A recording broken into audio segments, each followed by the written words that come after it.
Should I use one microphone, two? I don't know what's going on here.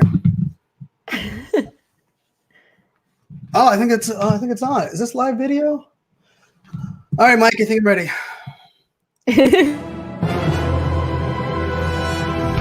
It's Social Pulse Weekly, brought to you by Agorapulse. With this week's special guest, Brian Fanzo. Discussing this week's hottest topics and latest developments in social media marketing. With your host, Jennifer Watson. Here's Social Pulse Weekly. Hey everyone, happy Friday and welcome to Social Pulse Weekly. It is no surprise who our amazing guest is today. He kind of opened the show in a very fun way. He's just outside of DC. I'm in Atlanta, but welcome to the show. And we want to know where you're watching us live from and also what your biggest achievement of the month of February has been so far. We were talking about this right before the show started, the fact that it's already a week into February and we felt like January was so long, which is so crazy. But anyway, let us know what your biggest achievement was of the week and where you're watching us from and who you are. And remember, this is a two-way conversation. So as the show goes on, ask those questions. But welcome, everyone. We're so excited you're joining us on this Friday. Again, this is your all-in-one social media show. We're going to have an amazing expert interview, talk about the latest social media news, and also talk about a little trivia. Now, I do want to give a quick shout out to our show sponsor, the amazing Julia Jornze Silverberg. Julia, I hope I pronounced that correctly. She is an enthusiastic social media strategist and social media director at Teleco Creative in Buffalo, New York. She's also a dynamic speaker, and she gives you the permission to let you perfectly be your imperfect self and let yourself shine, which I love. She has an amazing message. So Julia, thank you so much for being our show sponsor. We're so glad you're with us today. Now let's get to our amazing guest, Mr. Brian Fanzo. Let's talk a little bit about him. He's a digital futurist, keynote speaker who translates the trends of tomorrow to inspire change today. He's customized and personalized programs showcasing real-world stories and examples of forward-thinking people and businesses. He teaches companies of all sizes how to leverage technology in real time in order to engage their customers at the right time. Brian has a gift for bringing people together online and offline and has worked in 76 countries, highlighting his passion for change, collaboration, and technology. Mr. Brian Fanzo, welcome to the show. I'm so excited you're here today. Excited to be here. Thanks for having me. You look so bright and sunny with the yellow paper in your background there. You look like you have a nice tan. I want to hang out with you. Like you have the nice tan. I look like I'm in dreary Virginia. It's the amazing lighting setup I have. Like literally, I've got like 3 bright lights right on me, and I don't make me look that good. No, no, he's got natural light, guys. He's got a window right there in his office. He looks amazing. First, I want to know, what is the yellow paper behind you for? Do you write like notes and like brainstorm on it? I do normally, but the house I moved into in December was built in 1912. And unfortunately, the walls are very soft. And so if you put your hand in it, your hand actually like sinks into the wall. So I decided to cover it with my yellow paper. So that's why there's no brainstorming it on there. But like you can't see above there. But yeah, I can put my hand through the wall since it was built in 1912. So it's not as fancy as one might think, but it works. I like yellow. Oh my gosh, I love it. I so love it. So Brian, let's talk about you for just a second. You have a diverse background. Like an hour. I know. No, actually, we're going to talk about you for as long as you want because you don't have a hard stop. Though I think our producer has a meeting at 3:30, so we may have to stop in 90 minutes. But you were a contractor for the Department of Defense for 9 years. And I've heard some crazy stories already about your experience there. And then you were a technology evangelist at a booming cloud computing startup. And now you're a rapidly rising, like incredible speaker. And this has all been the past, 15, 17 years? Just talk to us a little bit how you went from Department of Defense, left that, went to the tech startup, and then decided to be an entrepreneur and become a speaker. Sure. Yeah. So for me, it's been, I think everyone has an interesting journey. So it's hard to say like my journey is interesting or unique. But for me, the common thread now looking back makes a heck of a lot of sense. But if you would have said, I was a kid that went to school, liked to play hockey, was a fraternity guy. My degree was in business information systems. Went and worked for UPS, then went and worked for the U.S. government in cybersecurity. I kind of realized after many years in cybersecurity that I didn't want to stay with the government for too long, so I did 9 years there. My dream job since I was in college was a technology evangelist, which if you're familiar with Guy Kawasaki, that was his role at Apple. And I remember I wasn't a real big fan of Apple until I discovered a blog, and then I listened to a video where Guy was talking about his love for Apple products, and he was building this cult around Apple. And I remember saying to myself, that's my dream job. Like, that's the job I want to get. And so I was actually able to pursue that job at a data center startup in Phoenix, Arizona, and did that for a little bit over 2 years. We hired 12 new hires a week, every single week. It was a little bit crazy, but the company got bought. And when they got bought, they said, we don't know what an evangelist does. We don't understand how you don't have sales quotas. We don't understand how you report to the CEO. You need to no longer be working here. And so that was officially my last day, which was also my first day into entrepreneurship. So I tried my hand at marketing agency life for a little while, realized quickly that wasn't what I wanted to do. And now for the last 3.5+ years or so, full-time speaker. I host 3 podcasts as well. And for me, the common theme throughout this entire thing, which I didn't realize at the time, which is kind of hard to link cybersecurity, data center, marketing, and now speaking together, is like my true passion is translating emerging trends or things that, around technology that scares people and relating it to human condition as well as business results. So a lot of people know me for live video or social media or a lot of the things I talk about in the marketing space, but really marketing, social media, live video, these are all vehicles, I believe, to convey the human condition. And so most of the stuff I talk about is removing technology just as much as it is putting technology into place. And yes, I just saw Mitch Jackson said, my mantra is press the damn button, which really just means I believe empathy starts with me. Actually, it starts with me backwards, if you want to be grammatically correct. And I believe it's up to us individually to put our stories out to the world, to make the world more empathetic, allowing people to be empathetic towards us. And so that's kind of how I got here. I believe speaking professionally will be my job for the rest of my life. It is the dream job, and the job that my mom likes to say I came out of the womb talking. So talking for me has never been a problem, which shouldn't surprise anyone. And talking fast is something that I've kind of embraced and you're kind of stuck with. But so that's kind of how I got to where I'm at now. And dad of 3 girls. I live in DC, and I have an amazing girlfriend. Well, we think you're pretty awesome, Brian, and everyone watching thinks you're pretty awesome. Nazim, who's been following you, and I hopefully I pronounced your name correctly. He's watching from Italy right now. Really? So what is it? Is it like 8-9 o'clock at night for you? Nazim's a great guy. I haven't been to Italy yet. Jennifer's been to Italy. I have not. So 76 countries, and Italy has not been one of them. So Nazim's been trying to work on an angle to get me out there. So I'm a big fan of Nazim. Yeah, Nazim, thank you so much for joining us. And yeah, I love Italy. It's amazing. And so, yeah, he's amazing. Teresa, thank you so much for joining us. Steve is joining us from Cleveland. I love that city. Juan, thank you so much for joining us. Happy Friday. Jen Cole from Wichita. Rebecca Ward. Oh my God, we love you, Rebecca. We're so excited to see you. And I can't wait to meet you in person at Social Media Marketing World. And we've got such an awesome, amazing crew. Mia is here with us. Mia, we love you. Scott's here with us too.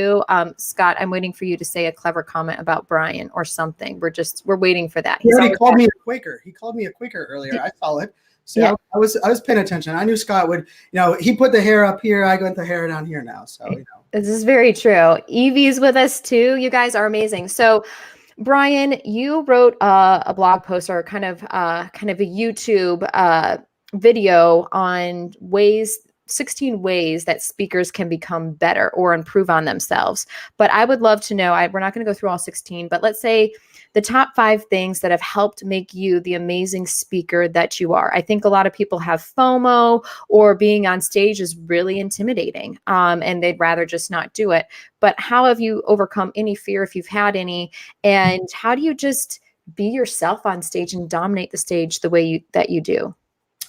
So yes, public speaking is an interesting one. For me, speaking has never been a problem. I've been an extrovert for all my life. I don't like forced conversations. So if you sit next to me on the airplane, I will not talk to you. If you're at my daughter's birthday party, I will not talk to you. I don't like that kind of conversation, but every other conversation, I have no problem. Jennifer will talk to you, by the way. Jennifer loves those situations. I do not. But for me, speaking, if you look at the theme of the things that I've done, I ran a training course for the U.S. government where we did 4 classes a week every single week. One year we did 88 classes around the world. In a 3-year span, I traveled to 54 countries teaching this course. And so for me, public speaking, it's interesting. It's the number one fear when it comes to public speaking. But I would argue public speaking isn't what people are scared of. What people are scared of is the fact that they are being judged without having much recourse to the fact. And so when someone tells me they're scared of public speaking, I would actually challenge and say, you're not scared of public speaking. You haven't found either your passion or your conviction enough to where you're okay delivering something and knowing that 80% of the audience will relate with it, while 20% will judge you and maybe think a little bit differently. And for me, the way that I kind of flipped it on its head on that is based on my attire, a lot of times, based on my bio. I'm a pager wearing millennial, so I talk about being a millennial a lot. I have my pager here. I actually like to kind of make the audience immediately question me, or like, oh God, another millennial speaker, or oh goodness, he has crazy shoes and he's wearing a t-shirt, Steve Jobs wannabe. And I kind of like when they really, are second guessing me or expecting to be disappointed, because for me, I get to bring them on this long journey from, okay, this guy's not too bad. Okay, wow, he has some experience. Wow, I'm learning something. Holy crap, he's motivated me. And so for me, I get to bring people on that kind of roller coaster, which I actually think is a lot of fun. But it's also my coping mechanism that I'm not scared of people not liking me or not agreeing with what I have to say, because I kind of force that upon them so that eventually they kind of come on board. And so to me, when I think about public speaking, I don't think everyone, I believe everyone can become a speaker. I don't believe everyone was born to be a speaker. And I think when it comes to public speaking, even its role today, there's different, environments, right? I think for a lot of people, when you start out in public speaking, you're speaking to a small room. I said 80% of the people, and this is really interesting because my number one advice, and I know Julia is the sponsor for the show, and Julia is in one of the masterminds that I run for speakers, and I talk about this in that mastermind. That the thing, number one advice I give people is always remember the audience wants you to succeed more than you want to, right? Like nobody shows up to an event to see a speaker and wants a NASCAR race where you're expecting a car crash, right? We hope that the speaker that we're going to see it's their best speech they've ever given, and we don't care if it's Brene Brown or it's Brian Fanzo. We want them to deliver the best thing. They have our capture attention. We're sitting there for that that period of time. But the piece that's interesting is that a lot of people believe that they would actually be intimidated by our bigger audience. And funny enough, the bigger audience is way easier. And I tell people this all the time. I got to speak in front of a little over 13,000 people in San Francisco back in 2013. And when I said the 80-20 rule, if you make 80% of a 13,000 person venue like you, and you say a joke, it's loud and everyone likes it. But if you have 14 people in the audience and you only get 80% of them to laugh, you're kind of like, oh man, that wasn't good. And so interesting, it's a weird juxtaposition because you don't get the big stages until you master the small stages.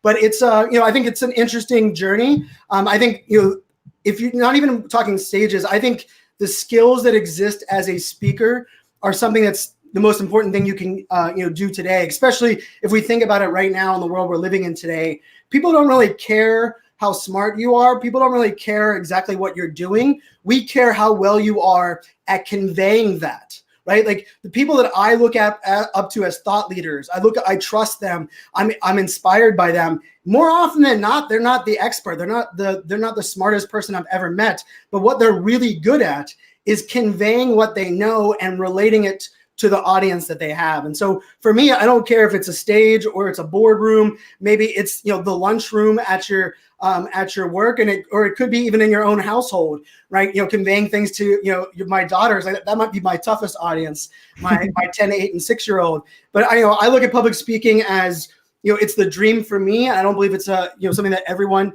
wants to get into, but if you enjoy that rush, you're able to kind of make it happen.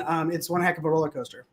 I love your transparency, Brian, and I think everybody does, because your view and take on everything is so different, I feel like, than a lot of people, and it's refreshing, and I feel like it makes people believe that they can do it, they can do anything, when you're truly your authentic self, telling your story and, really that to people. And we have a great question from Mitch Jackson. Mitch, thank you so much for joining us, by the way. So the question is, planned content versus spontaneous on the fly social media content. What are the pros and cons with each rolling into 2020, planned versus spontaneous? So Mitch is the man. Mitch is a California lawyer. If you guys aren't familiar with Mitch, he's also won California Lawyer of the Year, I believe 3, 4, 5 times. And Mitch is also someone that has embraced social media in a profession that has not embraced social media. And he also does it in such an organically fun way. He'll be running on the beach in beautiful California. And once you get over the fact that you're jealous that you don't live where Mitch lives, he conveys some really great information. So that I know where that question's coming. I think today, we are inundated with content, and we're inundated with bad news and fake news. And unfortunately, if January is the telling example of what 2020 has to offer, we're in for a rough year. I think January was the worst month of a year I can remember, with deaths and division in the country and sicknesses and viruses and natural disaster. It just, Australia, and, there's so much going on. And I think when we think about that, since we're inundated and we're overwhelmed with so many things, I think it's extremely important to be very strategic with everything that you're doing online. Now, the caveat to that is I do believe spontaneous, on the fly, press the damn button type content is great to amplify or give people access to something that you already are planning on doing. And so I do think, my good friend Ann Hanley, who I believe was also a guest of this show, Ann's big thing right now is slow down to go faster. And she talks a lot about slowing down to go faster. And I think she's right. I think right now, and I'm a person that's active on every social network. I at one point was posting 12 videos a week. I now post 4 videos a week on LinkedIn. I host a couple podcasts. But I do think there's an element of, when you overwhelm somebody, people aren't as, looking forward to the content. And there's also kind of that disconnect. So I think, the moving forward, I think, if all of a sudden something hits you or something's real time, it's why I love Twitter. Twitter is my favorite social network still to this day. Twitter to me is an unfiltered fire hose of real time conversations.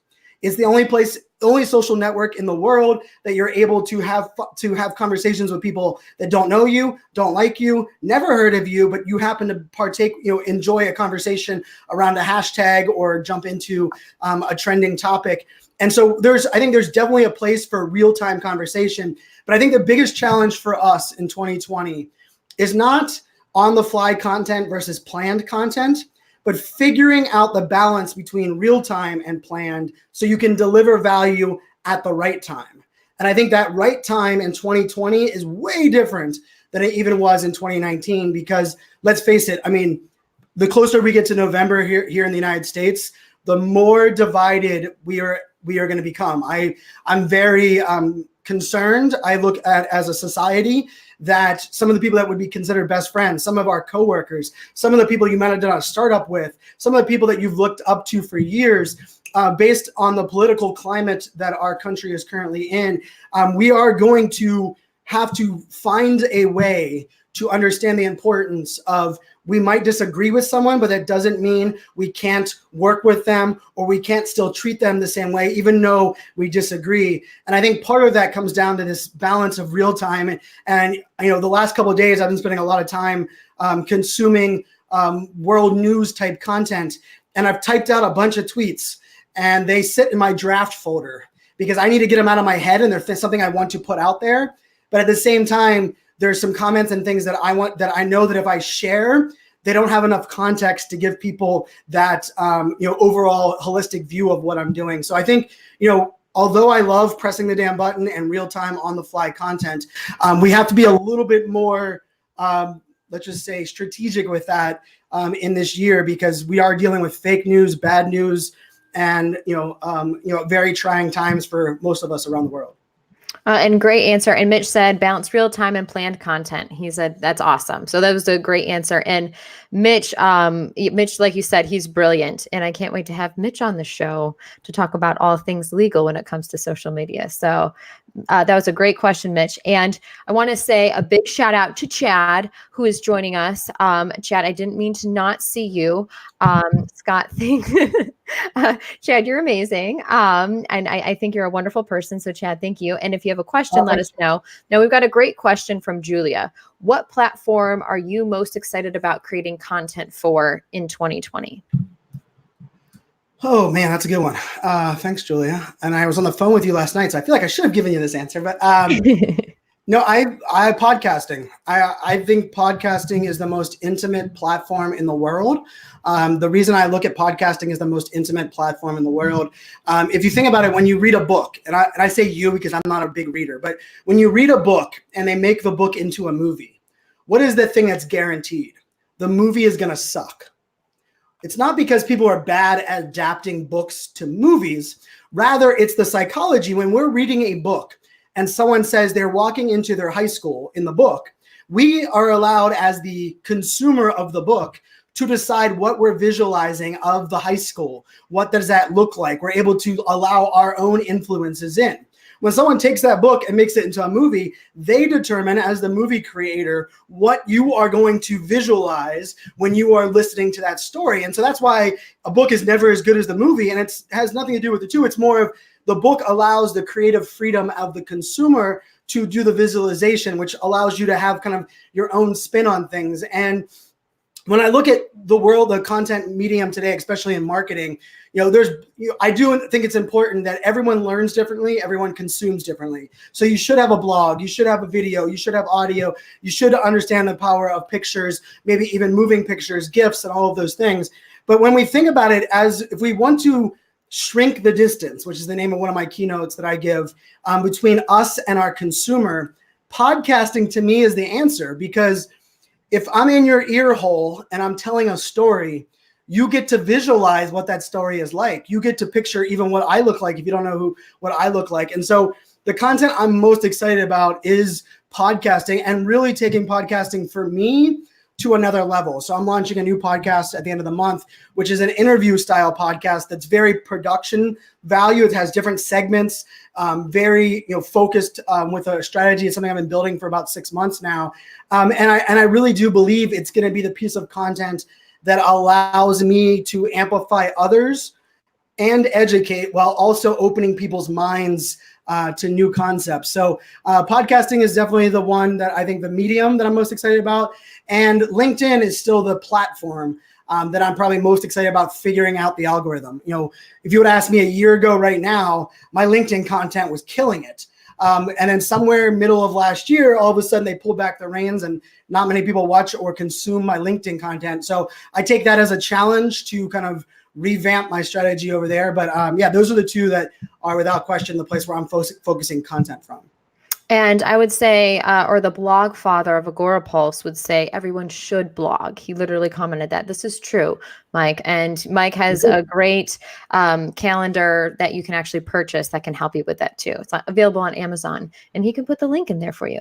And Rebecca said, oh, you just started blogging. Rebecca, congratulations on that. That's so awesome. So Brian, you're a digital futurist. I want you to explain the best tips for businesses, for entrepreneurs to stay up on the latest trends. What I've found, as I know Brian pretty well, I'm always fascinated by how much information he can consume in such a small amount of time, even from from walking to one session to another session at a conference. He consumes an hour full of content that would take me an hour anyway to consume, and he does it in seconds. And so can you help businesses, or what where do you like to stay up on trends and help businesses do the same thing? Because it changes really, really quickly. And there's a lot of information out there too. Yeah. So, for me, the digital futurist label is one that, I was labeled in 2012 a futurist. And I wasn't really fond of the label in 2012 because I believe there's lots of people that can try to predict the future. There's lots of people that can take a press release and all of a sudden blitz it out on Twitter and become the expert of breaking news. There's lots of people that will jump on a new platform and become the early adopter and then launch a course, write a book, and become quote unquote the expert of a platform when we know damn well that we all are figuring it out together, just like we are with something like TikTok today. But when I look at my career, a lot of what I believe, I get paid really well to do. And the clients that I work with is they often say, like, how do you translate what's going on into what we should be doing today? And so that's a big piece for me. And maybe like the tweetable from that is when I think about it for businesses, I think it's extremely important to stay up to date with the future trends and new technology. But here's the thing. It's most important to market to where your business is today while listening for where your customers are going tomorrow. And so for me, I've been blessed. They say that the adage that multitasking is fictional. It is impossible. I will challenge anyone ever to come sit with me for 24 hours, and I will prove to you that there are exceptions to that rule, and I am one of them. And that's partially the benefit for me. I have ADHD. I was diagnosed ADHD at 31 years old. I love the chaos that exists around consuming content on Twitter or different tools. I like being able to look at that. But most importantly, what I like to do is, just like when I jumped on TikTok about 18 months ago, I didn't really care about TikTok, the platform. I didn't want to go viral. I didn't want to become the TikTok expert. I didn't want to write blogs about how people can get onto TikTok. What I wanted to figure out is why the hell did TikTok all of a sudden explode? Why are people using it? What is the value for them? What are the unique benefits to that platform compared to Instagram or Facebook or some of the other platforms? And then I really wanted to kind of take a piece out of that and say, what can we learn from the user habits of TikTok that we can integrate into legacy marketing? And in my podcast episode that went live yesterday, my FOMO Fans podcast, I talked a lot about, I believe that if we invest in learning why things are happening right now on the emerging trending side of the world, if we take the why and how that's working, and we go back to something that we deployed 3 years ago, right? Maybe it was an email newsletter, maybe it was a YouTube channel. I believe we can take what lessons we can learn from today's user habits in 2020, and then use that lens to go back and look at old things that maybe worked or didn't work in the past and tweak them and kind of stand out now. And so funny enough for me, I love bleeding edge. Like FOMO is I love, everything. And it's politics, it's sports, it's, there's literally nothing I can consume. Jennifer, you know that very well. The number one tool for me is Flipboard. Flipboard is it's an app. It's actually a website as well. It's been around for a good while. They are a sponsor of Social Media Marketing World. But Flipboard, I haven't visited a blog on a website in years, because Flipboard dynamically serves me up with all of the content I need. And if I like it, I can heart it. If it serves me up with something that I don't like, I can say, don't show me this type of content anymore. And so that helps me really stay up to date. But I also, I believe to understand something, like for someone to understand if TikTok is better than Instagram, or from a value perspective, I believe they have to be active on both. And if I looked at futurists or analysts or a lot of the trend hoppers today, they don't think of it that way, right? They're like, oh my goodness, there's not many people on TikTok. I'm going to become the expert because no one else knows any better. And unfortunately, that works for a lot of people. But sustainability, I'm trying to build a community. I believe in a long-term business plan. And for me, that's not where I like to focus. I like to focus in saying, okay, I'll chase the shiny objects and I will translate what's working there. And then my number one role with my clients is, hey, this is where things are going. This is what we need to change today to prepare for that when it makes the most sense, right? So like when I talked about TikTok for brands, if a brand came in to me today and said they should be on TikTok, I would say 9 out of 10 of those brands, I'm gonna tell them no. But I'm gonna explain to them what is working on TikTok, what current brands are there, what they're doing, and then some things that they could do today to leverage that, and then also prepare them for when it might make the most sense for them to be on a platform like TikTok. And so that's kind of what I get to do now. You know, the Digital Futurist label is, it's like the perfect example of who I am with my computer background and the things that I love to do. And so I've rebranded everything to have that under my umbrella, but that's kind of like a quicker view of what that all means. So we've got a great question from Julia, but now that you brought up TikTok, because I wanted to talk to you about this, you're one of the ones that have really spent a lot of time consuming content on it. But Julia has a great question. What has TikTok taught you about what kind of content drives eyeballs on the platform? What is winning on TikTok right now?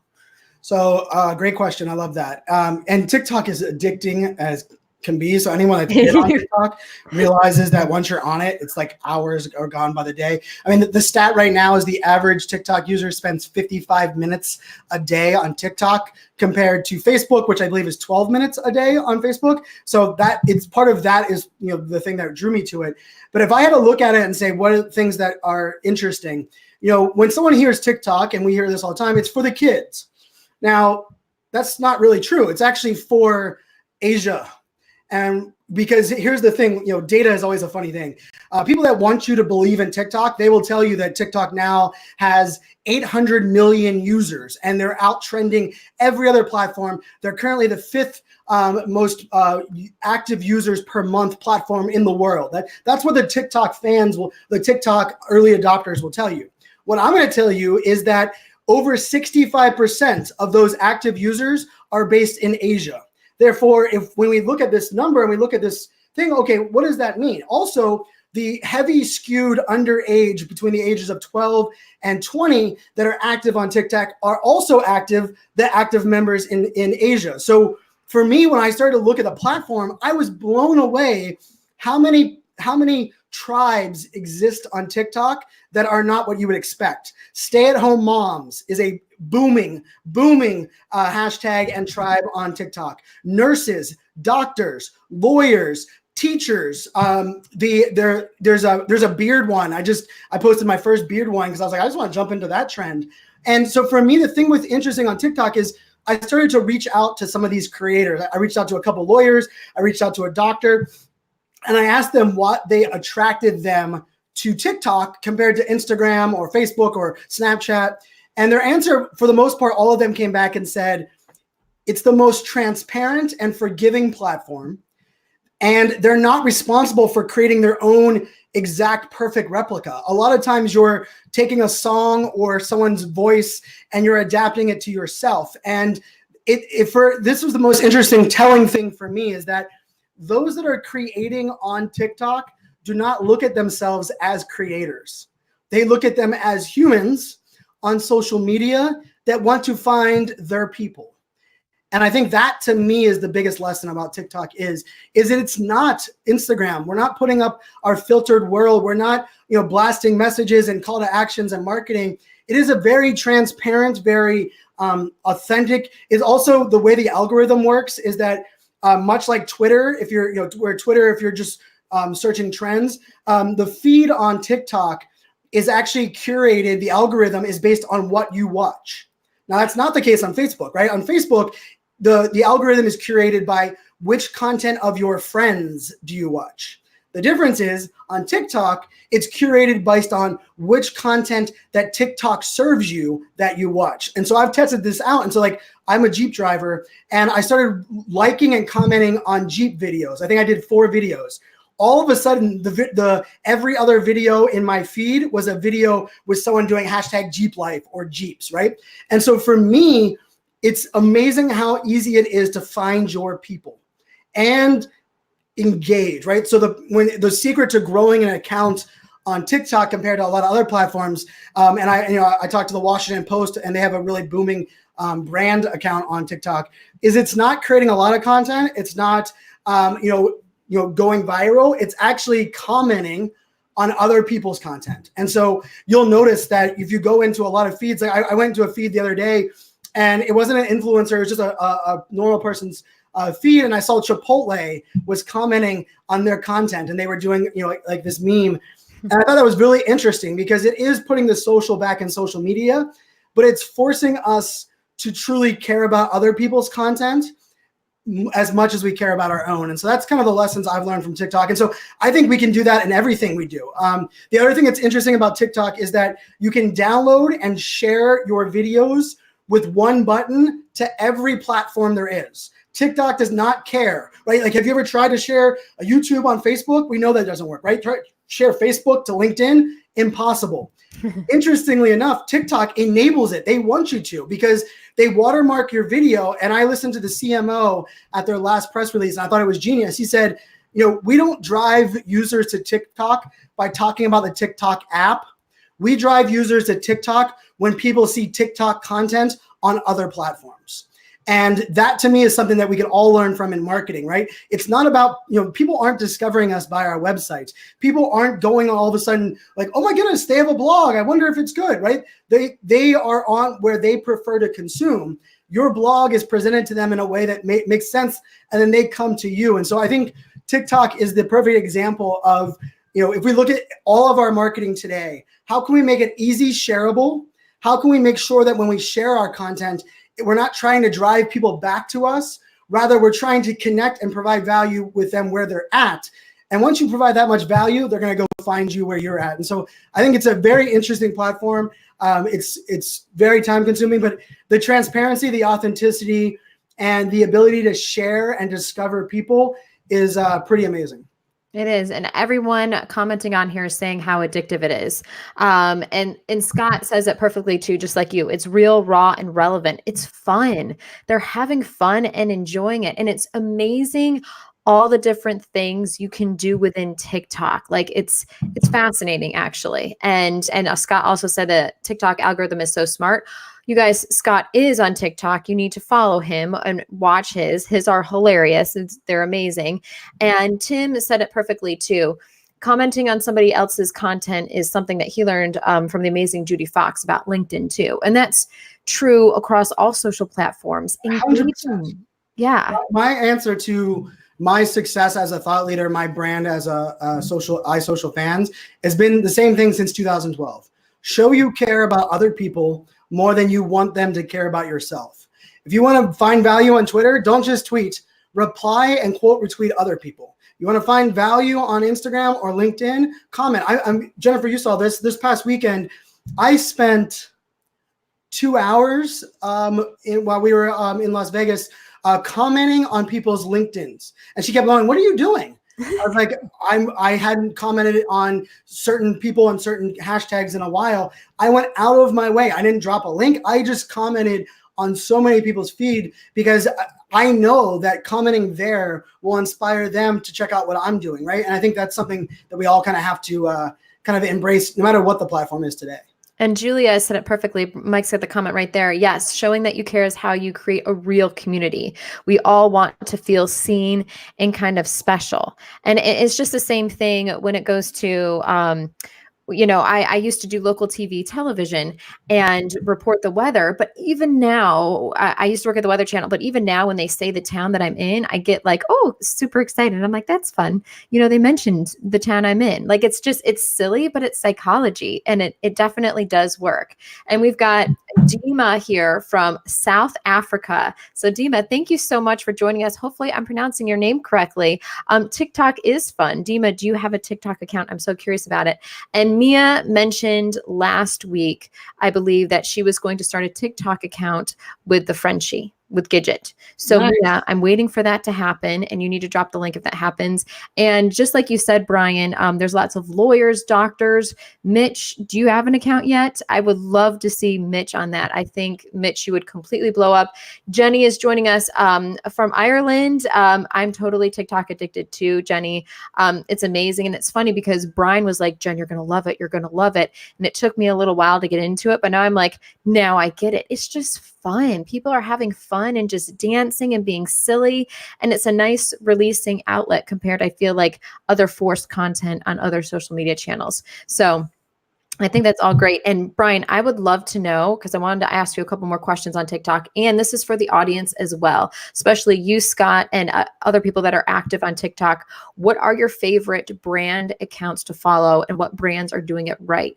And it's amazing that the Washington Post has just one person is dedicated to TikTok, creating TikTok videos every day. That's their sole job, which is actually a lot of fun. But Brian, what other brands inspire you? And then also talk about searching hashtags. What hashtags do you like to search? Yeah. So the interesting thing with that Washington Post, and it's Dave Jurgensen. He spends about 4 hours per TikTok video, right? So for most of us, we see the video where you just click the button and you're dancing to a song. Very strategic. He looks at current trends. He tries to build it out to include his employees at the Washington Post, also make it connected to kind of the stories that are going on. We'll record it from multiple different angles, multiple different takes. He edits it on his laptop and makes sure that it syncs up to the music, makes sure that the words so there's different levels of how that work. The sports teams that are on TikTok are doing really, really well. The Chiefs during the Super Bowl were amazing. They gave access to all kinds of different things. They had different dances, different plays on different memes and such on TikTok. I thought they do really good content. I've also noticed a lot of like e-commerce brands that have easy to purchase type solutions. So there's a watch company called KO Watches.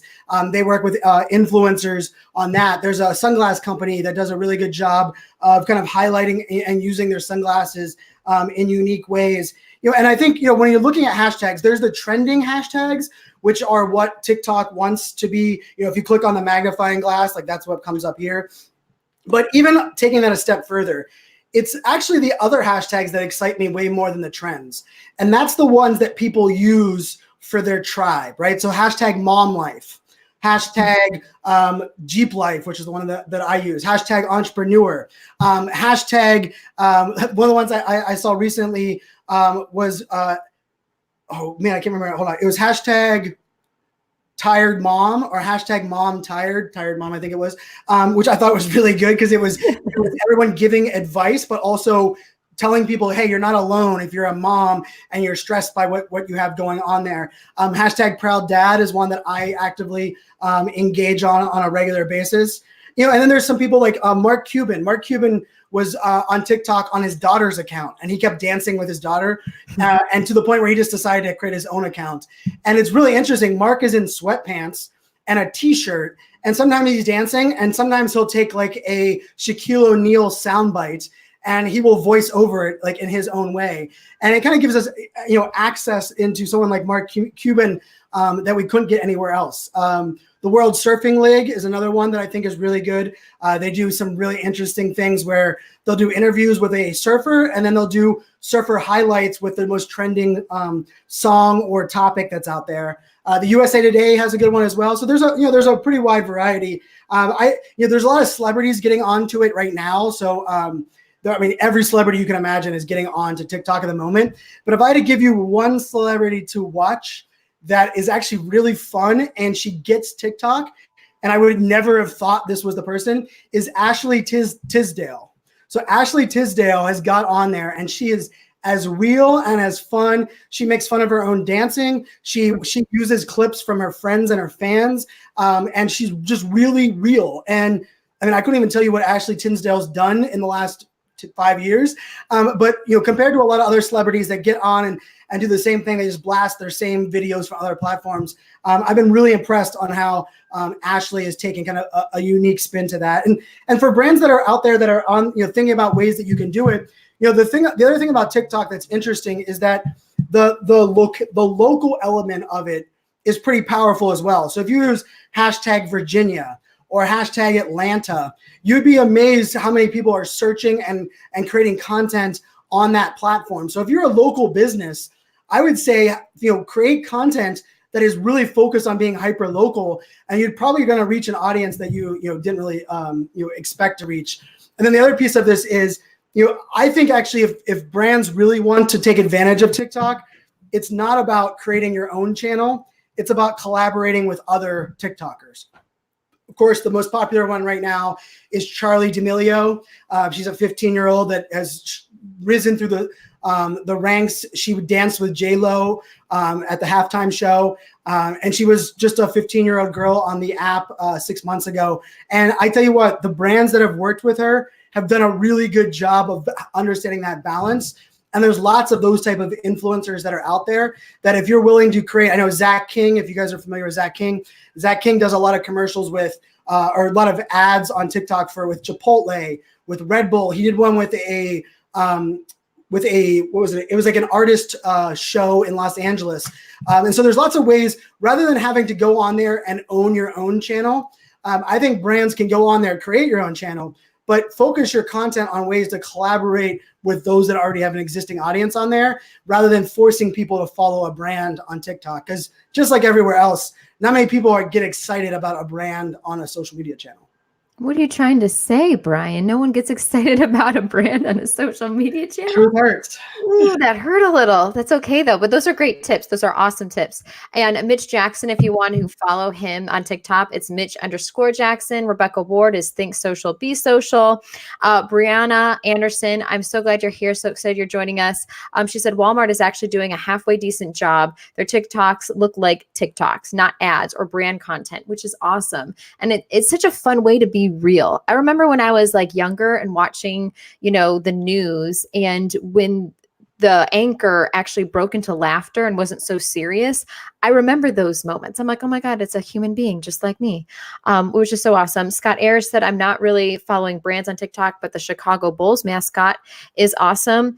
Also, Jessica is joining us from Social Media Week Lima. If you guys are trying to figure out what conferences you're going to go to for the first half of the year, Social Media Week Lima needs to be at the top of that list. It's amazing. Jessica puts on an incredible conference. It's an intimate setting. It's not overwhelming. And trust us, you're going to get a lot of information from it. We're going to be there. A lot of people are going to be there. Let's see, The Movement by JT_Laybourne. Scott Ayers says is amazing. Yeah, if you look at hashtag JTWay on TikTok, that's a great one. Very inspirational on helping people feel that they're not alone, and helping you just think about ways that you can help other people. So there's that kind of movements that are on there, right? I think I'll say this is kind of like my own like soapbox, but for most people that are watching this show, you already like social media or marketing as a whole. But a lot of us get people like our parents or maybe our friends or maybe people that are our customers, and they say, I no longer like social media, or I hate Twitter because it's all negative, or I hate Instagram because it's all fake. Here's what I employ everyone to do. Challenge them and say, no, Instagram is not all fake. No, Twitter is not all bad news and negativity. You just suck at following people.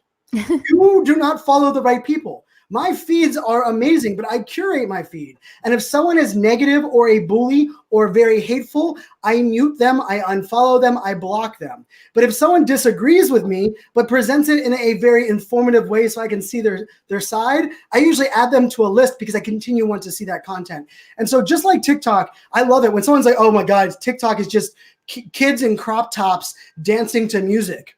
My challenge back to them is, you realize the TikTok algorithm is based on what you watch and what you like. So if you're only seeing girls in crop tops dancing to music, it's because that's the only content you're watching and engaging. It's not because TikTok only wants to serve you up that content.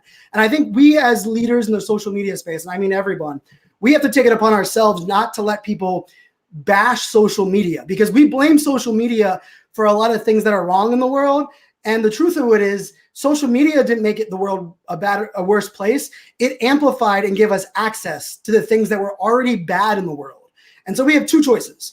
Blame social media, which the mass loves to do. I was watching CNN last night, and man, there was like a 15-minute rant on CNN, and the entire time they linked everything. To the point where I felt like the wildfires in Australia only existed because social media existed. And that's how ridiculous it was. But I think it's up to us when someone starts blaming or saying how much they don't like social media. We have to challenge them back and say, hey, you need to unfollow, and here's some great people to follow. And it's up to us, because I do believe if we stop blaming social media for what's wrong, and we start realizing that it's the human condition that is what's wrong, and we start fixing that and we start amplifying good people doing good things, the world will be better off. And I said it before, I'm really worried about my community. I'm worried about the world as a whole over the next 10 months and how divisive and how disconnected the world is going to get. And I think we have to take it upon ourselves to help educate people and not allow people, when someone says, oh, I don't like social media, most of the time we say, that's okay, it's not for everyone. And I don't think it doesn't mean that everyone has to be on every platform.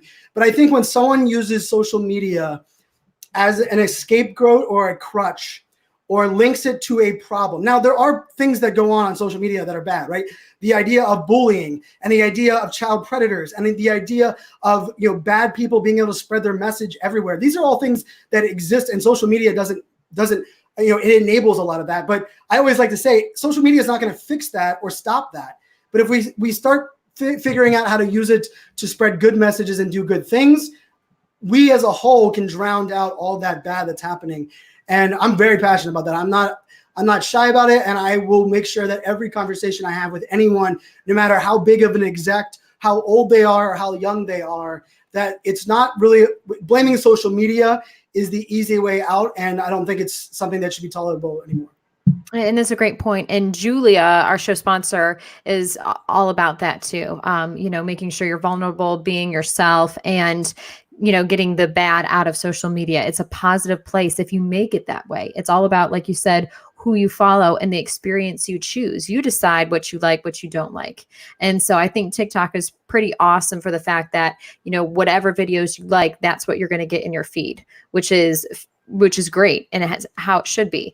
And I want to give another quick shout out to Jessica, who she launched the Now Marketing Group TikTok for her team. And they're having fun showing their personality, which is a fantastic idea. I love that. And we have a question from Rebecca Ward, who is wondering if you're going to get into Byte, Brian. What do you think about Byte? I've posted, I think every day since Byte came out. So which shouldn't surprise people. But Byte, just like Vine, right? So Byte is a 6-second version of a lot of times what TikTok is. I believe those that were creative on Vine, that were the early adopters of Vine, had a creative talent that was unlike anything I'd ever seen before, right? Doing stop motion and animation. A lot of these things that were really, really some creative concepts. I believe Byte, it's one of those things where it's memes, the categories. I think the app itself is very well designed. I have a Google Doc that has about 3 pages of notes. What I did was I journaled my first impression of the interface on Byte. And the reason I did that is I wanted to be able to try to understand why they're doing something. I also took the description of what Byte was and I tried to guess what I thought they were going to try to accomplish before I ever used the app. And that's kind of my way of, that's how I approach new technology like Byte. So I've put some 360 videos on Byte to test how that would work. I did some talking head ones. I repurposed a TikTok onto Byte. It's interesting. Byte is category based. It's not follower driven, so you don't follow people. You can follow and search categories. But it is a Vine 2.0. But I haven't used it enough or studied enough to really give a true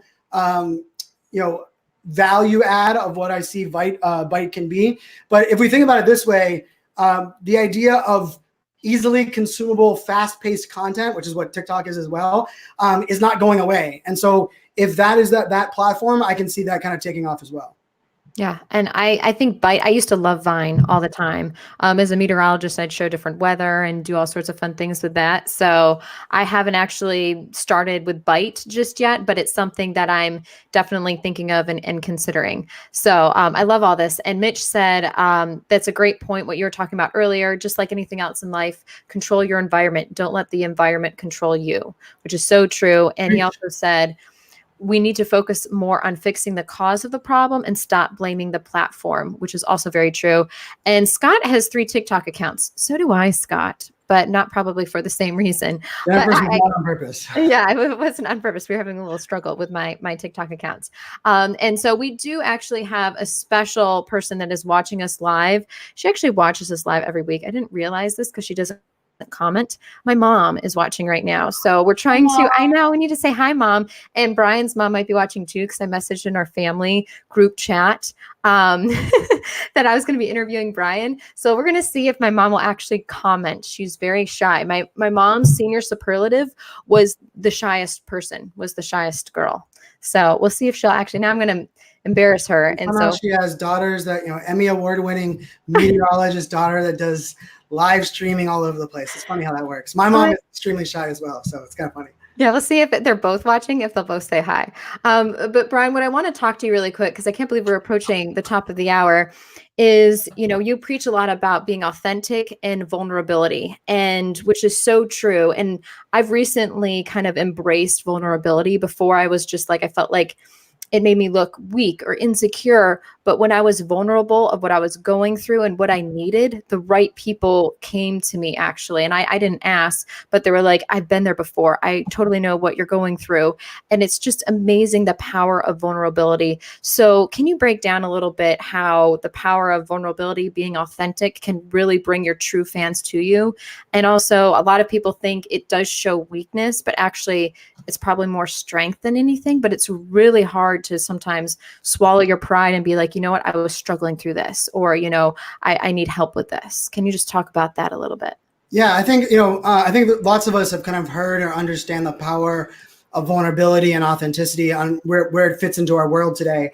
I think the disconnect for a lot of people is that they often don't embrace it or look at it holistically, because they believe that you are less authoritative if you are more vulnerable, right? Your authority on a topic or in life or to your peers might not be as powerful if they know that you're diagnosed ADHD and you're medicated with Adderall, which I am and was. But I would actually argue it's the other way around, right? And so Jennifer knows this, because for a long while I was trying to get her over her desire to be perfect, and living in the TV world where perfection is what they are trying to achieve, although I would argue it never exists. I don't care what TV program you're on. There is this kind of disconnect. And so, I use this example really well. In 2006, I was in a board meeting, and I had just got an award at my company, and someone asked me, what is something that I was most looking forward to in 5 years? And I didn't realize at the time, but I think they were really looking for a business answer. And my answer was, I can't wait to be a dad. And I said, I'm looking forward to having my first kid. And I got pulled aside by two different leaders, both executives at my company. And they said, Brian, I won't ever bring that up again. You're someone that has great aspirations. You're someone that wants to command authority, manage big teams and big budgets. Saying that you're excited about being a dad, and it immediately makes us feel as though you're going to put family first and you're not going to give it all to our company.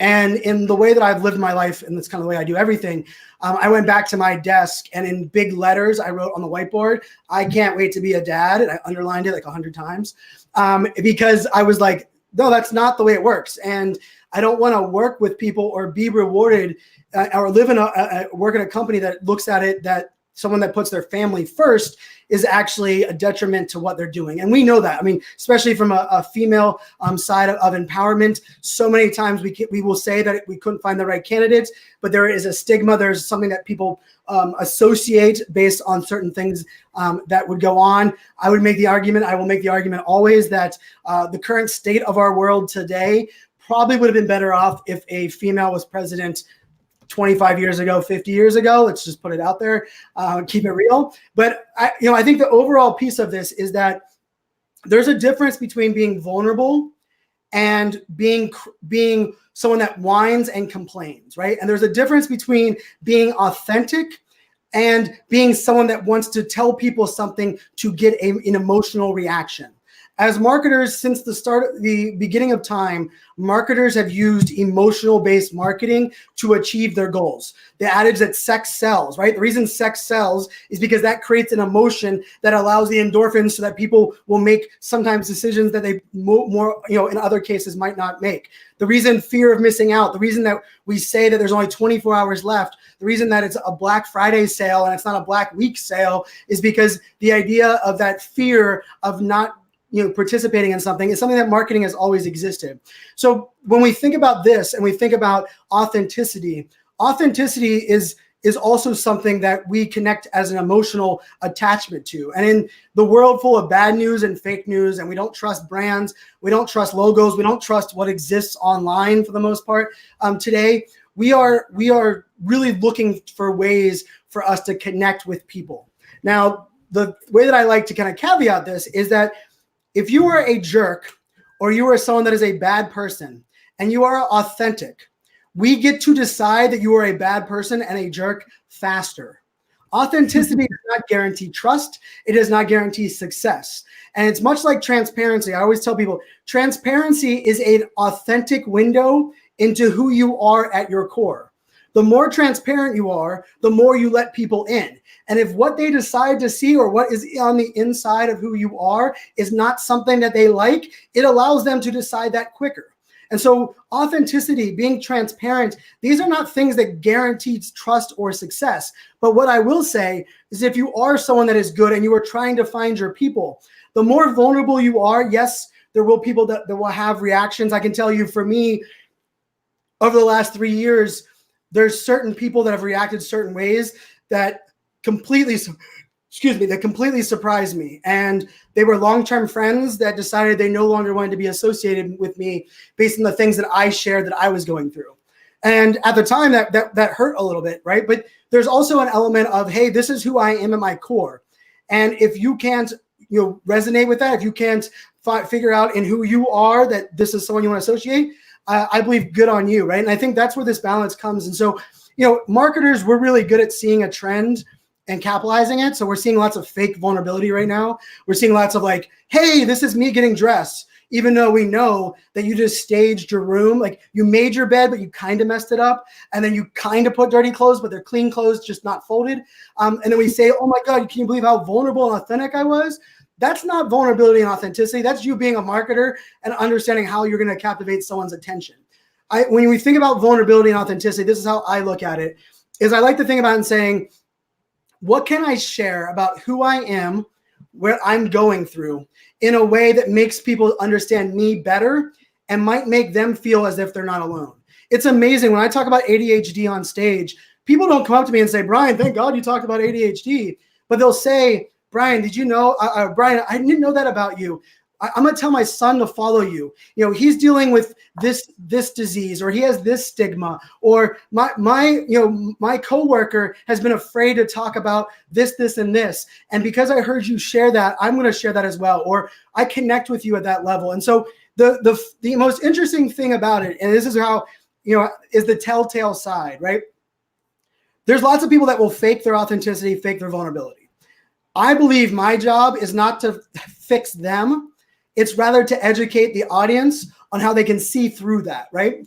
And so the thing I want people to ask themselves is that when you see something that resonates, ask yourself why they're putting that out there. What does it exist, right? And so, because this is where for me, and I can tell you, I don't share everything. There's lots of things about me and my background and my life that people don't know, which would surprise most people because I'm very transparent. But when I'm advising people, when I'm talking to people, and I know Jessica Phillips is in here, Julia is in here, Mia was in here earlier.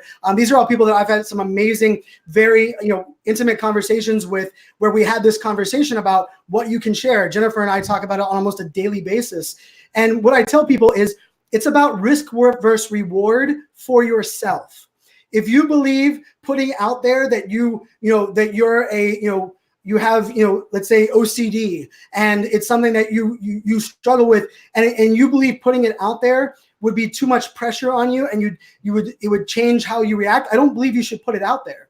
But what I do believe we have to start asking ourselves is that just because we didn't share our kids on social media 5 years ago, times have changed, social media has changed, the privacy settings have changed. We need to go back and ask ourselves questions again. Why have I not shared this? And the answer might be, I'm not comfortable sharing it, and that's cool. But if we go back and ask ourselves about certain things in our lives, I believe we're going to learn the most telling tale sign for me is that our vulnerabilities are actually what align us with other people more so than our strengths. When you share your strengths, there's lots of people that are sharing their strengths, and we're all trying to push the world forward. But I can tell you, when you start sharing your vulnerabilities and you start putting yourself out there, you would be amazed. The world isn't much different than you. And the people that you are able to connect with when you are vulnerable are those that can truly make your life better. And I think that's, to me, is one of the, one of those pieces that, and it's not easy. I hate when I go on this rant and then like people are like, oh, and I'm like, it's not easy. And putting yourself out there is hard, and you're going to have haters, and some people are going to comment. Some people are going to judge you. They're going to talk behind your back. But there's also the idea that says, if you're not doing this, if you're not putting it out there, then what does that do better for you? What does it do better for those around you? And I know Jennifer, since Jennifer and I have known each other, it's something I've been fun to watch as Jennifer embraced this a little bit more and started putting herself out there a little bit more. And Jennifer, your desire to also, embrace this so that you can surround yourself with people that not only help you, but that you can help, right? And I think that's the piece of this that most people don't realize, is that if you truly want to collaborate and build a great team, Jessica Phillips, who at the Now Marketing Group, she's built a great team. The best way to build a great team is to first acknowledge what you currently don't know and what you're not good at. Lots of people try to build a team, and we always hear the adage, like, hire people that are smarter than you. If you hire people that are smarter than you, that all have the same exact skill set of you, no one benefits, because it's not a mutually beneficial relationship.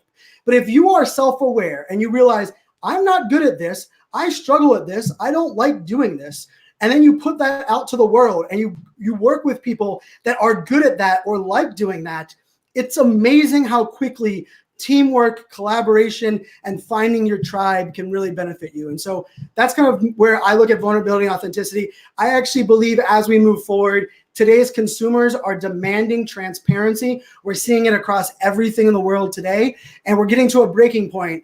And if you are not transparent in moving forward, if you are not opening up and being more vulnerable, the first thing people are going to say is, what does that person have to hide? Rather than what in the past has been, hey, we're just going to let that person doing what they're doing, because selling unicorns and rainbows and hiding your true authentic self will get exposed, in the years to come.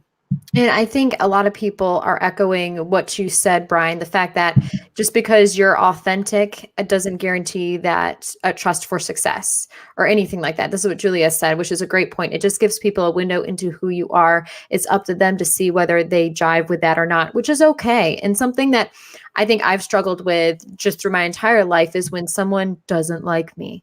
And I'm just like, but why? Like, I didn't do anything to you. Like, I feel like I'm a genuinely nice person. We both struggle with that. We both, the desire to please everyone, which we know is an impossible goal. There's Mom. Hi, Kathy. Oh, did she comment? Your mom just commented. I think that's an important aspect too, right? The desire to please everybody. In the old school, prior to the internet, a desire to please everybody meant that everyone that was around you in your local community, at your church, at your school, those are the people you have access to. In today's digital world, the whole world has access to us. We have access to the world. And so having that, that and both of us struggle with that, our desire to please everyone, our desire to make everyone like us, our desire to, see the good in everyone. But I think there's also an element too, is that when you have those people that you associate with, you can make some big strides. And I will tell you, one of the other tricks that I've learned, and I don't even know if I've shared this with you, Jennifer. I think I have, probably just through our conversation. But I think when you're looking at business, a lot of us follow our peers on social media. A lot of us follow those that are industry leaders, those that are authors or speakers, whatever it may be, and those that maybe have the same role as us in a different company. One of the things that I had to come to a realization is, there are people that are in my feed, that are in my community, that I am friends with, that I am aligned with, that maybe they're in the same background, the same world that I'm in. But what they say and what they do is not directly impactful on who I am. The audience that they're trying to reach, their business goals are not the same as mine. And so what I decided to do is that I spreadsheeted this because I was such a geek. And I started to look at people in my life and say, this person is a friend and I like them. And when I see them in person, I will be friendly and I'm excited for them, their success. But because they give advice or because they're doing something this direction, I cannot take what they're doing or how they're doing it for any value, because they have different goals and different versions of success for me, right?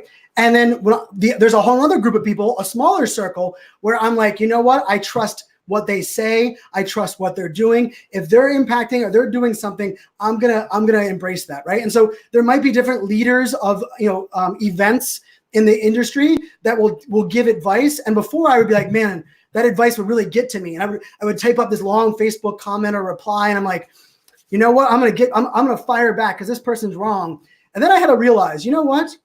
For what they're trying to accomplish and who they're trying to reach, what they said makes sense for them. And yes, I disagree with it, but there is no value in me spending my time partaking in that. And let's face it, that's not what I want to accomplish in life. They're not putting themselves in the trajectory that I want to put out there. And so that's something that I look at is very important in your social media life today. You can be friends and follow somebody, but it doesn't mean that their advice, their business strategy, or how they go about building their clients is something that you have to allow impact you or allow to influence your decisions. I believe too often we allow other people to influence what we're doing when those people don't have the same goals or same vision of success as us. And it's just because maybe they have the same job title, or maybe they're in the position that I wish I could be in. And I think it's really important to take a different balance to that. And I think that's true. And I think it comes with almost like a little bit of FOMO, or you see someone doing it that way and you figure you have to do the exact same thing, like you just said, but it's not necessarily true for you. And that's something that I've had to learn, myself, as well throughout my career. And Mitch Jackson made a good comment a few minutes ago. He said, 10 years ago, I caught the same crap from my peers for being that trial lawyer showing his human side on social. Today, they're all now trying to do the same thing. Looking back, I wouldn't have changed a thing. Being real and strategically transparent is the only way to roll. And that is so true. And even in the beginning, because I remember being nervous because, I went through a divorce last year and everything like that. And being honest on social, like I was so nervous to I typed out a post. I'm like, should I really post this? And I did. And the response back was amazing, and if someone doesn't respond or isn't there for you, they don't need to be in your life. I mean, when it comes to your personal, your business, you want to attract the right clients that appreciate your company, the right clients that are your friends that appreciate you. And, you may not be right for everyone, and that's okay, but you want to, connect with the right people and build those relationships. And I love how this conversation has gone. Yes. In a business sense. Yes, raise your hand. Brian, you.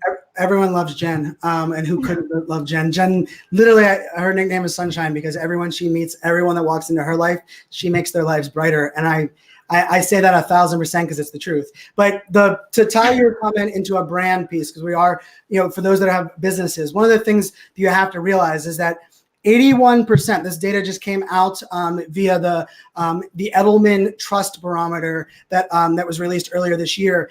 81% of consumers would rather do business with a brand that they know where they stand than a brand that they have no idea where they stand because they take no stand at all.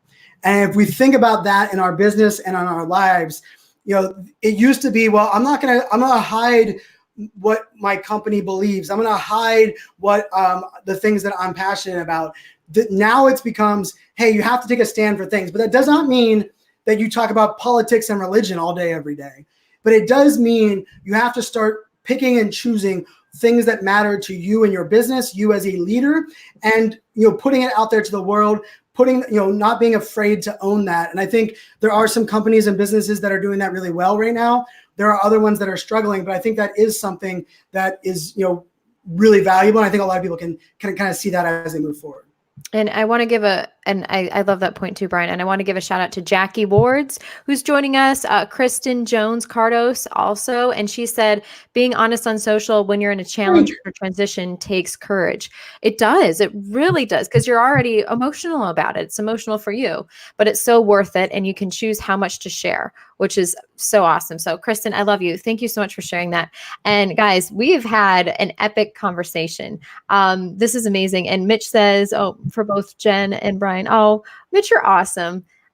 Mitch, you just need to join the show right now. Exciting times. I can't wait to see what the future holds for you, Mitch, because Mitch is kind of blowing up in the social media realm just because, He's so kind, he's fascinating, and his knowledge base about beyond just being a lawyer and the legal side is incredible. So Mitch, thank you so much for all the support and everything. We love you so much. We're going to get to a little news really quick, but you guys still have time to ask Brian questions during this. Brian's going to be watching the chat as well. So we're going to talk about some things, but this is your time to ask Brian, because Brian and I can be up really late sometimes talking. And sometimes I'm like, Brian, it's after midnight. I got to go to bed. So just, but we get into it about all sorts of things. So if you have a question. And I'm a night owl and she's an early morning person. That doesn't help. Yeah, you guys, I wake up. I love to be up by 5 o'clock in the morning. Brian can stay up until 3 o'clock in the morning or 4. And so sometimes we have lopsided schedules, or I'll stay up late, but I'm like, I still want to get up at 5. So yeah, it can be a struggle sometimes. But we're going to get to a little news really quick. So this is some light news for Instagram, but they rolled out their option to reply to stories with GIFs, which is super fun because who doesn't like GIFs, right? GIFs are awesome. They're a great way to humanize yourself, your brand, everything like that. But now you can reply to a friend's story with your favorite GIF. All you have to do is run a search by the keyword in the reply text box. And within this article, Matt Navarra actually posted a video on the process and how to do it. If you're not following Matt Navarra on Twitter or any of his other social accounts, you should. He's one of the ones, and you can probably add to this too, Brian, of the people that I follow who always has the latest social media news, tips, and everything. Like, he's one of the first to always push it out. So Matt Navarra is one of the ones I absolutely love. And then this is fun. So Brian, I want to get your input on this because the Bitmoji TV on Snapchat. So I love Bitmojis. I think they're so fun. I think cartoons are fun in general, but you can make your custom Bitmoji avatar for you and your friends, your Snap friends, and you can star in your own full motion cartoon series. Now, the episodic cartoons will be mapped out by Snap's team, but your custom Bitmoji characters will appear in each, undertaking various types of adventures and quests. And the option aims to tap into the rising interest in short TV-like content, which is something, Brian, that you've talked about in the past, these short series, TV-like content videos, which is kind of what TikTok is in a little bit of a way, with 15-second video, which can also be 60-second video, and Byte now too. I mean, people like the short, episodic kind of content. So I think this is fun. Now, I don't know about you, Brian. Are you going to play around with this? I'm addicted to my Bitmoji, so I'll definitely be playing around with that. But I know they also have a merch line. You can get your Bitmoji on T-shirts and clothing. That's pretty cool as well. So yeah, it's all that personalization. Snapchat does a good job with that. So when are we going to get Brian Bitmoji T-shirts? We're gonna have to. Yeah, I know. We need to make that happen. We definitely need to make that happen. So that's something fun. And now, to be truthfully honest, guys, I kind of really am not. I have my Snapchat account, but I'm not that active. What about you, Brian? Are you active on Snapchat? Not as much as I used to be, but I'm still active a couple of times a week. And we both use the Snapchat glasses, which I think is the piece that kind of ties us to that. But if you guys saw the trend report put out by We Are Social last month, or just like last week, Snapchat's grown 9.5% on their monthly active users. So the desire to have, I always love Snapchat because it's you're able to have conversations publicly, and then the replies are all privately. That's still, to me, the number one thing that I love on Snapchat, much like Instagram stories. That's all, those two differ. And I think Snapchat, with that ability to be able to not worry about putting something out there and publicly being shamed or publicly being hated on, has driven a lot of people to Snapchat. And I can tell you, I was amazed how many people on TikTok segue people to Snapchat rather than segue people to Instagram, which is where I kind of expected, because Instagram, you can link in your TikTok bio to Instagram. But when people are saying like, hey, hit me up, they're actually saying hit me up on Snapchat. So something to be aware of for sure. I know MGM International, who I just did work with this past week, they're all in on Snapchat still, and they're seeing ridiculous return on advertising and on their content on Snapchat. So don't be afraid. Snapchat still has some value.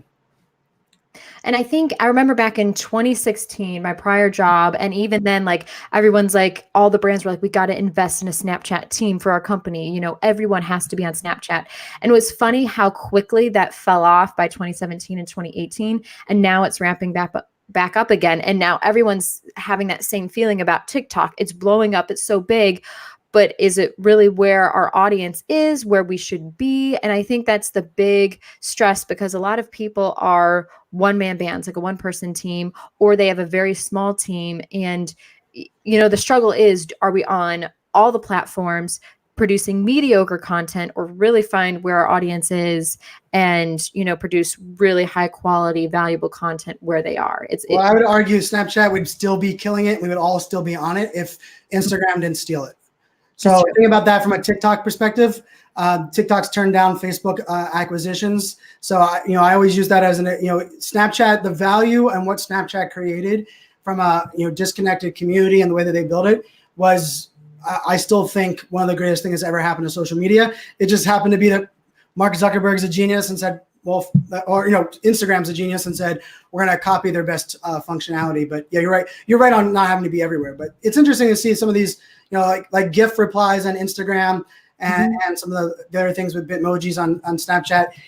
There is a little bit of people trying to find what makes them unique on each platform. And then at the same time, rumor has it, Facebook just rolled out their own TikTok version of an app. I just downloaded it. It's really rough right now, but some will copycat, some will exist.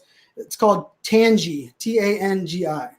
Okay. Yeah. And I feel like a lot of different social media channels are trying to take the best of the others. And so I like that there's difference between them, but I hope everything doesn't blend into the same thing, which it kind of has, in the past, especially with stories and all that kind of stuff, and Instagram stealing from Snapchat.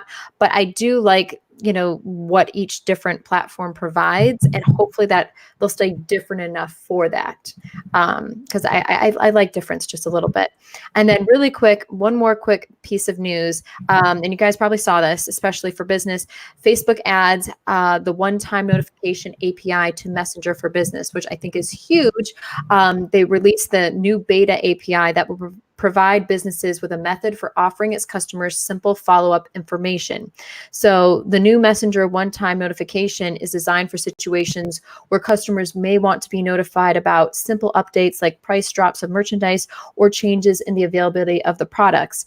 And what will happen is the business will reach out to the customer and with a request to opt into future notification about specific products. And if you accept that request, the business is issued a token that allows them to notify that person or you in the future when they have an applicable update, something that makes sense for you. So I think it's a great way of Facebook. You're remaining in control with what messages you get. And I like that you get a token. And then this allows businesses to communicate with their customers a lot easier, which I think is kind of super fun. So if you don't want it, you don't accept it, and you don't have to worry about it. But it's great for businesses too, especially people that really love the products that you sell. So I think this is very exciting for businesses like that. All right, guys, it is trivia time. Are you guys ready? Brian, are you ready? Oh yeah, I'm ready. You're not allowed to say what you would say though. You can put your input in this, okay?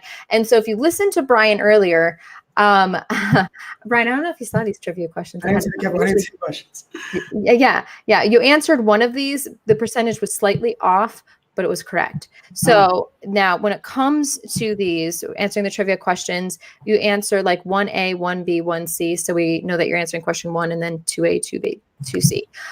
Okay, so the first one is, guys, what percentage of users on TikTok are between the ages of 16 and 24 according to the Global Web Index? Is it A, 41%, B, 52%, C, 64%, or D, 73%? Sort of a trick question, kind of. But what percentage of TikTok users are between the ages of 16 and 24? I'm so intrigued to see what you guys feel about this, because I don't want to give it away. I give it away like every time, Brian. I've been doing that really bad lately. You may be surprised by the answer. Good job, Jessica. Great guess. Anybody else have a guess? I want to know. Christine, that's a good guess too. That's a great guess. Because everyone is, everyone's like, oh my gosh, it's got to be like the high percentage. It's not the highest. I'm going to say that. I'm going to give you guys all a hint on that one. Okay, you guys did really good. You guys did really good on that. And Brian, you're not allowed to. I feel like you and I, Brian, would give away the answer too easily. Okay, so the second question is, how much time do TikTok users on average spend on the app according to Business of Apps study? Is it A, 47 minutes, B, 52 minutes, C, over an hour, 61 minutes, or D, 72 minutes? Now, keep in mind, TikTok, creating, like, you can do dances quickly, but consuming information, and if you want to be really clever with it, like you can pause it, switch your clothes, do different things. So people are spending a lot of time creating awesome things. So how much time are TikTok users spending on TikTok? Is it over an hour, guys? Do you think it's over an hour? That is the question. You guys have some great guesses. And I know No more hints. Would you say, Mike? No more hints. Oh, I know. Oh, that's my boss. He said no more hints. So I'm gonna stop talking. Jennifer, we just say you can't please everyone. I know. When your boss comes on to your live show and says, Jen, stop giving hints, there's you have to stop giving hints. You guys, great answers. I love that. Or per day or per session? No, per day. This is like for the entire day. Great question, Christine. This is per day. All right. Awesome, guys. Yay. So thank you everyone so much for joining us. And Brian, what does the future hold for you? Where are you going to be in the next month or so? Are you going to be going to a big conference? Maybe a couple of them. I'll be at B2B MX in Scottsdale, Arizona, one of the largest B2B marketing events out there the last week of February. And then, of course, the first week of March, I will be in San Diego for Social Media Marketing World. And actually, my topic is on the end of day one, and it's about creating a community that is built on digital empathy. And so I will extend kind of what we talked about here. So if you like this conversation, make sure to check out my session there. But yeah. And then also your new podcast. I'm not telling the title of it yet because I haven't. There's like two people that know. I'm sorry. The new podcast will be out by end of the month. It'll be an interview show, my first interview podcast, and it's heavily produced, different segments, really focused on pushing the boundary of what we think about certain topics and where those topics are going. So lots of fun, but FOMO fans isn't going anywhere. So if you want to cure your fear of missing out around digital marketing and everything digital, check out FOMO fans. Just dropped a new episode, episode 123 yesterday. And so basically, if you want the amazingness of Brian that you saw here today in your ear always, you can do that. Listen to, like, literally all his podcast episodes are truly amazing and wonderful. So definitely listen to those. And everyone's loving you, Mike, dropping in like Morgan Freeman being like, no more hints, Jen. It's time to go. It's almost been an hour and a half. I know. So thank you guys so much. And we want to give a big shout out to Julia, who is our show sponsor, providing incredible insight. You can follow Julia at JBethJS. And I think that's just about everywhere, right, Julia? Comment if that's not the case, if that's not all of your social handles, but at JBethJS. I know that's true for Twitter. I believe Instagram. If that's not correct, let me know, Julia. But Julia, you are truly amazing. She's such an inspiration. You need to follow her stories, her IGTV series. She's amazing at showing people that it's okay to be vulnerable and to be your true self. So it's so awesome. So Julia, thank you so much for joining us. And next week, we have an amazing guest. It's Valentine's Day. And we're going to have Jay Akunzo. I think I pronounced that correctly. He's going to share his amazing knowledge with us. So if you guys want to join us for Valentine's Day, it's going to be super fun. Also, we are having the Social Success Summit 3.0.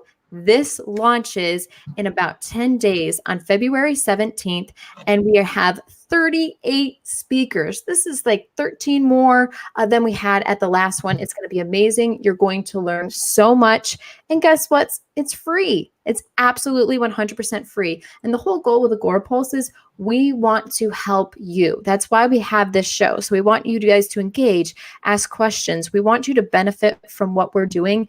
And we really want to help you thrive and be successful. So all you have to do is go sign up, and all sessions, or actually we're going to do a gradual drip of sessions throughout the week of the 17th, and then they will be available for a month after that. And so this is the best part of, like, everything that you love about a conference is here, because you're not running through sessions. You're not missing sessions. You get to sit on your couch, watch all the sessions you want, spread them out amongst your team, do anything you want. But again, it all drops on February 17th. Amazing speakers here, including the God, a father of Agora Pulse, Mr. Mike Alton. He'll be sharing his insight with us as well. Same with Brian Fanzo. So again, sign up for that. And thank you, everyone, so much for joining us. We're so excited. And one quick last thing, we also had a big feature update here at Agora Pulse with shared calendars, which is awesome. If you're an agency, you need to share a calendar, have them approve something, you can now do that. You can test it out for free, but again, it's just for you to kind of see how it is. And then it's $19 add-on for each shared calendar, which is super cheap when you think about it. So it's a great new feature that we have at Agora Pulse. So hopefully you can try that out, test that out. And other than that, I think we're signing off right at 90 minutes. That was solid. Brian, thank you for joining me. Everyone, thank you for joining us on this Friday. Hope you have a wonderful weekend. You guys are all awesome. Bye.